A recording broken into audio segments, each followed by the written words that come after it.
الحمد لله جعل الشمس والقمر بحسبان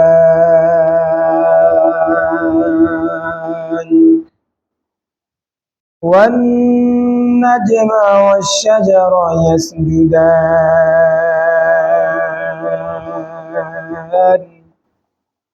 وفضل زمانا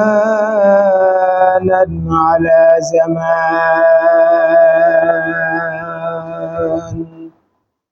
كما فضل مكانا على مكان وإنسانا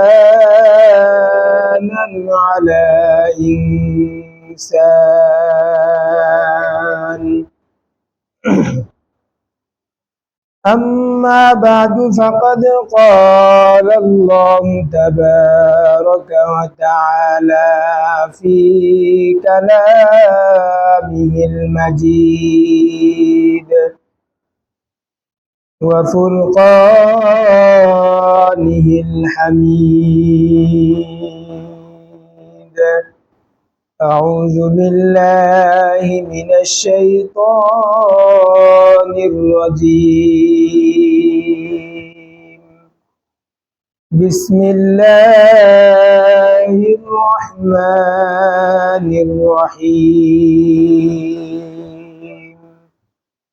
ولقد أوحي إليك وإلى الذين من قبلك لئن أشركت ليحبطن عملك ولتكونن من الخاسرين. صدق الله مولانا العظيم وصدق رسوله النبي الكريم. وقال رسول الله صلى الله عليه وسلم: ألا أنبئكم بأكبر الكبائر؟ فقالوا: بلى يا رسول الله. قال: الإشراك بالله وعقوق الوالدين، أو كما قال النبي عليه الصلاة والسلام. وقال تعالى في شان حبيبه: إن الله وملائكته يصلون على النبي يا أيها الذين آمنوا صلوا عليه وسلموا تسليما. اللهم صل على سيدنا ونبينا وشفيعنا وحبيبنا ومولانا محمد وآله وأصحابه وبارك وسلم. بلغ العلا بكماله كشف الدجى بجماله حسنت جميع خصاله. صلوا عليه وآله। অসংখ্য অগণিত শুকরিয়া আদায় করি মহান রব্বুল আলামিনের দরবারে, যিনি আমাকে আপনাকে সুস্থ রেখে অনেক মায়া করে মোহাব্বত করে পবিত্র দিনে আল্লাহ পাকের মহান হুকুম জুমার নামাজ আদায় করার জন্য, পাশাপাশি দিনই কিছু কথা বলার এবং শোনার জন্য সকলের আগে মসজিদে এসে উপস্থিত হওয়ার তৌফিক দান করেছেন। এজন্য আমরা সকলে অন্তঃস্থল থেকে শুকরিয়া আদায় করি আলহামদুলিল্লাহ। আমি আপনাদের সামনে কোরআনে কারীম থেকে একটি আয়াতে কারীমা তেলাওয়াত করেছি। রাসূল আরবি সাল্লাল্লাহু আলাইহি ওয়াসাল্লামের অসংখ্য হাদিস থেকে একটি হাদিস তেলাওয়াত করেছি। আল্লাহ পাক যদি তৌফিক দান করেন, কোরআন ও হাদিসের আলোকে স্বল্প সময়ে কিছু আলোচনা করার চেষ্টা করব। আমা তাওফীকি ইল্লা বিল্লাহ। আজকে আমরা যে বিষয়টা নিয়ে আলোচনা করব সেটা হচ্ছে শিরক। এটা নিয়ে বিগত দিনেও কিছু আলোচনা হয়েছে। সর্বপ্রথম আমরা শিরকের আবিধানিক এবং পারিভাষিক অর্থ জেনে নিব। শিরক মানে হচ্ছে জালু শরীকিন লিগাইরিহি, অন্যের জন্য অংশীদারিত্ব সাব্যস্ত করাকে শিরক বলা হয়, লুগাতের পরিভাষায় ও বিধানের পরিভাষায়। আপনি একটা কাজ করবেন, আপনি যদি এই কাজের ভিতরে আরেকজনকে সাথে নেন তাহলে এটাকে শরীক বলা হবে, অংশীদারিত্ব, আরেকজনের অংশীদারিত্ব করেছেন। শরীয়তের পরিভাষায় শিরক বলা হয় জালু শরীকিন লিল্লাহি তাআলা ফি খাসাইসিহি, আল্লাহ পাকের যতগুলো সিফাত আছে, গুণাবলী আছে, জাত এবং সিফাতের মধ্যে অন্য কাউকে সাব্যস্ত করা, অংশীদার বানানো, এটাকে বলা হয় শরীয়তের পরিভাষায় শিরক।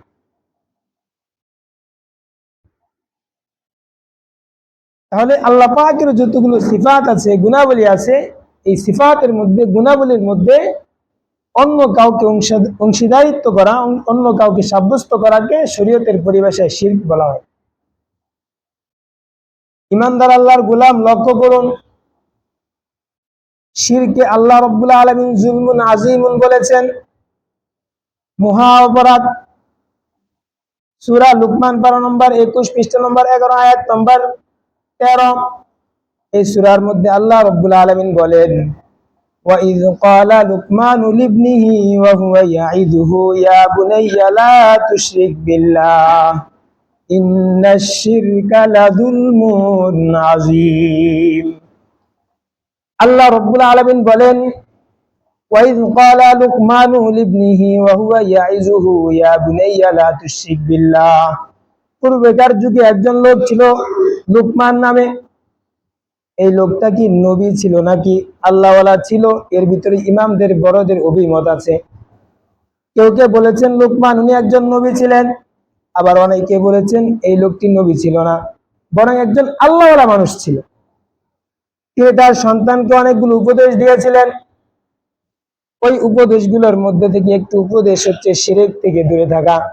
আল্লাহ রাব্বুল আলামিনের কাছে উপদেশগুলো ভালো লেগেছে, পছন্দ হয়েছে, এজন্য আল্লাহ রাব্বুল আলামিন তিনার এই উপদেশগুলো কোরআনে কারীমের মধ্যে উল্লেখ করেছেন।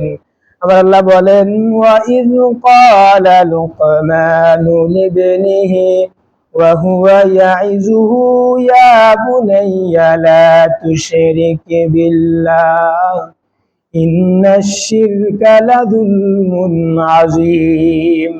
ওয়া ইয ক্বালা লুকমানু লিবনিহি, হে নবী আপনি স্মরণ করুন ওই সময়কে যখন লুকমান তার সন্তানকে বলেছিল, হুয়া ইয়াইযুহু উপদেশ স্বরূপ, ইয়া বুনাইয়া লা তুশরিক বিল্লাহ, আমার আদরের সন্তান তুমি আল্লাহর সাথে কাউকে শরীক করবে না।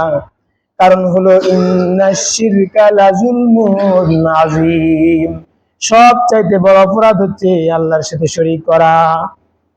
তাহলে শিরক থেকে পূর্বকার যুগে সমস্ত নবী এবং যারা আল্লাহওয়ালা ছিলেন সবাই তাদের উত্তরসূরিদেরকে নিষেধ করেছে।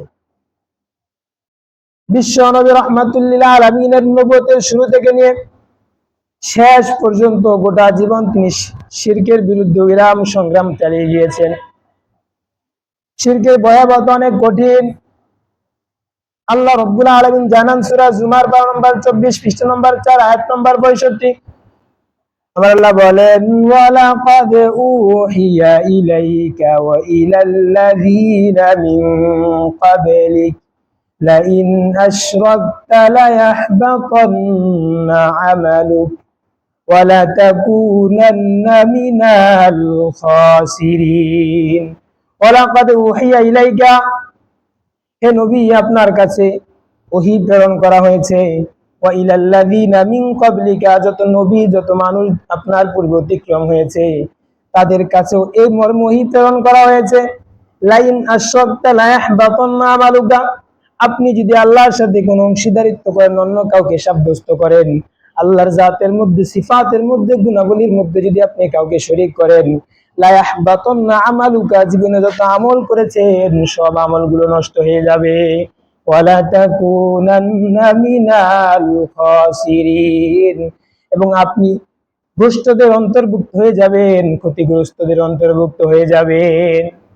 শিরক করলে জীবনে যত আমল আপনি করেছেন সবগুলো আমল বরবাদ হয়ে যাবে, আল্লাহর কাছে আমলের কোনো দাম থাকবে না। এজন্য আমাদের ইবাদত গুলো হতে হবে শিরক মুক্ত। দুনিয়ার জমিনে মানুষ অন্যায় করে, পাপ করে, যে গুনাহ করুক, ঈমান থাকার পরে যদি গুনাহ করে আল্লাহর কাছে ক্ষমা চাইলে আল্লাহ তাআলা ক্ষমা করে দিবেন, কিন্তু শিরকের গুনাহ আল্লাহ রাব্বুল আলামিন কখনো ক্ষমা করবেন না। আমার আল্লাহ বলেন সূরা নিসা নম্বর 5 পৃষ্ঠা নম্বর 16 আয়াত নম্বর 116, আমার আল্লাহ বলেন ইন্নাল্লাহা লা ইয়াগফিরু আন ইউশরাকা বিহি ওয়া ইয়াগফিরু মা দুনা যালিকা লিমান ইয়াশা ওয়া মান ইউশরিক বিল্লাহি ফাকাদ যাল্লা যালালাম বাঈদা। ইন্নাল্লাহা লা ইয়াগফিরু আন ইউশরাকা বিহি, অবশ্যই আল্লাহ ওই ব্যক্তিকে ক্ষমা করবেন না যে আল্লাহর সাথে শরীক করে, ওয়ায়াগফিরু মা দুনা যালিকা লিমান ইয়াশা, শিরক ব্যতীত অন্য কোন গুনাহ যখন বান্দা আল্লাহর কাছে ক্ষমা চাইবে আল্লাহ চাইলে ক্ষমা করে দিবেন, কিন্তু শিরকের গুনাহ ক্ষমা করবেন না। কারণ হলো আমা ইউশরিক বিল্লাহি ফাকাদ যাল্লা যালালাম বাঈদা, যে ব্যক্তি আল্লাহর সাথে শিরক করলো সে গুমরাহির অনেক দূরে পৌঁছে গিয়েছে, যেটা ক্ষমার অযোগ্য। শিরক এটা ক্ষমা করা যাবে না, ক্ষমার অযোগ্য অপরাধ। আল্লাহ পাক আমাদেরকে শিরক মুক্ত থাকার তৌফিক দান করে, শিরক মুক্ত ঈমান আমাদেরকে আল্লাহ রাব্বুল আলামিন দান করে। মুশরিক যারা হন তাদের ঠিকানা হবে জাহান্নাম, জান্নাতকে তাদের জন্য হারাম করা হয়েছে। আমার আল্লাহ বলেন সূরা মাইদা নম্বর 6 পৃষ্ঠা নম্বর 16, সূরা মাইদার মধ্যে আল্লাহ রাব্বুল আলামিন বলেন লাকাদ কাফারাল্লাযীনা ক্বালু ইন্নাল্লাহা হুয়াল মাসীহু ইবনু মারইয়াম ওয়া ক্বালাল মাসীহু ইয়া বনী ইসরাঈলা আ'বুদুল্লাহা রাব্বী ওয়া রাব্বাকুম ইন্নাহু মান ইউশরিক বিল্লাহি فقد حرم الله عليه الجنة ومأواه النار وما للظالمين من أنصار। এই আয়াতের মধ্যে আল্লাহ রাব্বুল আলামিন জানান হযরত ঈসা আলাইহিস সালামকে আল্লাহ রাব্বুল আলামিন পিতা ছাড়া দুনিয়ার জমিনে প্রেরণ করেছিলেন। ঈসা আলাইহিস সালাতু ওয়াস সালাম মানুষকে এক আল্লাহর পথে দাওয়াত দিয়েছিলেন, কিন্তু ঈসা আলাইহিস সালাম দুনিয়ার জমিন থেকে যাওয়ার পরে কিছু কিছু মানুষ তিনাকে খোদা বলে দাবি করেছেন। লাকাদ কাফারাল্লাযীনা ক্বালু ইন্নাল্লাহা হুয়াল মাসীহু ইবনু মারইয়াম, ওই সমস্ত লোকেরা কুফরি করেছেন যারা বলে যে মাসীহ ইবনে মারইয়াম তথা ঈসা আলাইহিস সালাম তিনি হচ্ছেন খোদা, তিনি হচ্ছেন আল্লাহ। এরকম যারা করে তারা অবশ্যই কুফরি করেছে। অথচ ঈসা আলাইহিস সালাম নিজেও আল্লাহর প্রতি দাওয়াত দিয়েছেন, আল্লাহর প্রতি ইবাদত করার জন্য বলেছেন ওয়াকালাল মাসীহু ইয়া বনী ইসরাঈলা আ'বুদুল্লাহা রাব্বী ওয়া রাব্বাকুম। ঈসা আলাইহিস সালাম নিজেও নিজেকে খোদা বলে দাবি করেননি, তিনি বলেছেন হে বনী ইসরাঈল তোমরা ওই আল্লাহর ইবাদত করো যিনি আমারও রব তোমাদেরও রব। কিন্তু মানুষেরা তিনার মৃত্যুর পরে তিনাকে হুয়াল মাসীহু ইবনু মারইয়াম, আল্লাহ তো ঈসা আলাইহিস সালাম তিনাকে তারা আল্লাহ বলে কি করেছেন দাবি করেছেন, অথচ ঈসা আলাইহিস সালাম নিজেও নিজেকে খোদা বলে দাবি করেননি। এরপরে বলেছেন ইন্নাহু মাইয়ুশরিক বিল্লাহি ফাকাদ হারামাল্লাহু আলাইহিল জান্নাহ, যে ব্যক্তি আল্লাহর সাথে শরীক করবে তার জন্য আল্লাহ জান্নাতকে হারাম করে দিবেন। ওয়া মাআওয়াহুন নার, এবং চিরস্থায়ী জাহান্নামের বাসিন্দা তাকে করে দিবেন। ওয়া মা লিয-যালিমিনা মিন আনসার, এবং সেদিন জালেমদের জন্য অন্যায়কারীদের জন্য কোনো সাহায্যকারী থাকবে না। এজন্য শিরক, যে শিরক করবে তার ঠিকানা হবে জাহান্নাম, জান্নাতকে আল্লাহ তার জন্য হারাম করে দিয়েছে। দুনিয়ার জমিনে শিরক শুরু হয়েছে কখন থেকে?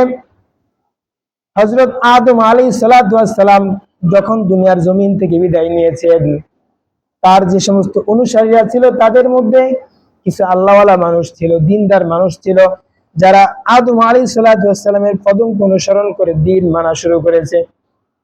এই আল্লাহওয়ালা জামাতটা যখন দুনিয়ার জমিন থেকে বিদায় নিয়েছে, এদের ভবিষ্যৎ প্রজন্ম যখন দুনিয়ার জমিনে আসলেন, শয়তান তাদেরকে কুমন্ত্রণা দেওয়া শুরু করলো।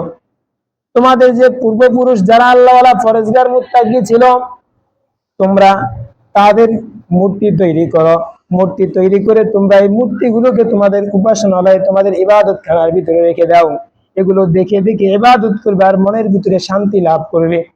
শয়তান যখন তাদেরকে এরকম কুবুদ্ধি দিল, কুমন্ত্রণা দিল, তখন এই লোকগুলো তাদের পূর্ববর্তী লোকদের বিভিন্ন মূর্তি তৈরি করে তাদের ইবাদত খানার মধ্যে রেখে দিল এবং সেগুলোকে সামনে রেখে তারা আল্লাহ তাআলার ইবাদত বন্দেগী করতেন। তাফসীরে বাগাবীর মধ্যে আল্লামা বাগাবী রাহমাতুল্লাহি আলাইহি লিখেছেন, এরপরে যখন এই প্রজন্মটা দুনিয়া থেকে চলে গেলেন, তাদের পরবর্তী প্রজন্ম যখন আসলেন, তখন তাদেরকে শয়তান আবার নতুন করে কুমন্ত্রণা দেওয়া শুরু করলো। এই যে মূর্তিগুলো দেখছ, তোমাদের পূর্বপুরুষরা এই মূর্তিগুলো ইবাদত বন্দেগী করত। সর্বপ্রথম বলেছি যে তোমাদের আগের যে আল্লাহওয়ালা মানুষ ছিল, তাদের মূর্তি বানিয়ে তোমরা এগুলো দেখে দেখে ইবাদত করবে, তোমাদের অন্তরে প্রশান্তি লাভ হবে।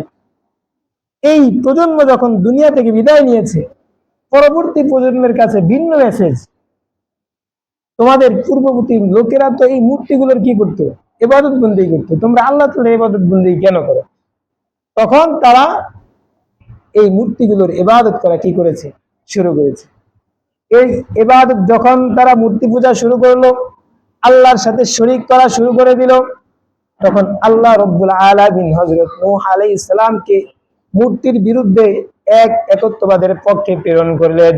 হযরত নূহ আলাইহিস সালাম 950 বছর মানুষকে এক আল্লাহর পথে দাওয়াত দিয়েছেন।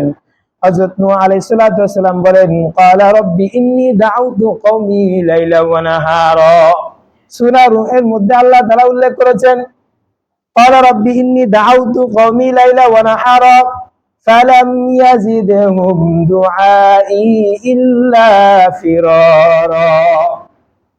হে রব, আমি মানুষদেরকে দিনে রাতে সব সময় দাওয়াত দিয়েছি, কিন্তু তারা আমার কাছ থেকে যত দাওয়াত দিই তত বেশি দূরে সরে যায়। এরপর হযরত নূহ আলাইহিস সালাম তাদের জন্য বদদুয়া করেছিলেন, ক্বালা রাব্বি লা তাযার আলাল আরদি মিনাল কাফিরিনা দাইয়ারা। হে আমার রব, আপনি দুনিয়ার জমিনে একটা কাফিরকেও বাকি রাখবেন না। ইন্নাকা ইন তাযারহুম ইউদিল্লু ইবাদাকা ওয়া লা ইয়ালিদু ইল্লা ফাজিরান কাফারা। আপনি যদি দুনিয়ার জমিনে একটা কাফিরকে বাকি রাখেন, তাদের বংশ থেকে আরেকটা কাফিরি জন্ম নেবে। লা ইয়ালিদু ইল্লা ফাজিরান কাফারা, বদকার, পাপাচার, অন্যায়কারী, জুলুমকারী, অত্যাচারী তাদের ঘর থেকে কি হবে? জন্ম নেবে। এজন্য আল্লাহ রাব্বুল আলামিন বিশাল প্লাবন দিয়ে ওই জাতিকে কি করে দিয়েছেন? ধ্বংস করে দিয়েছেন। এটা হচ্ছে শিরকের সূচনা দুনিয়ার জমিনে। আল্লাহ পাক আমাদেরকে শিরক মুক্ত জীবন গড়ার তৌফিক দান করেন, শিরক মুক্ত ঈমান রাখার তৌফিক দান করেন, গোটা জীবন শিরকের বিরুদ্ধে কথা বলার তৌফিক আমাদেরকে দান করেন। ওয়া আখিরু দাওয়ানা আলহামদুলিল্লাহি রাব্বিল আলামিন। আমরা যারা সুন্নাত পড়িনি, সুন্নাত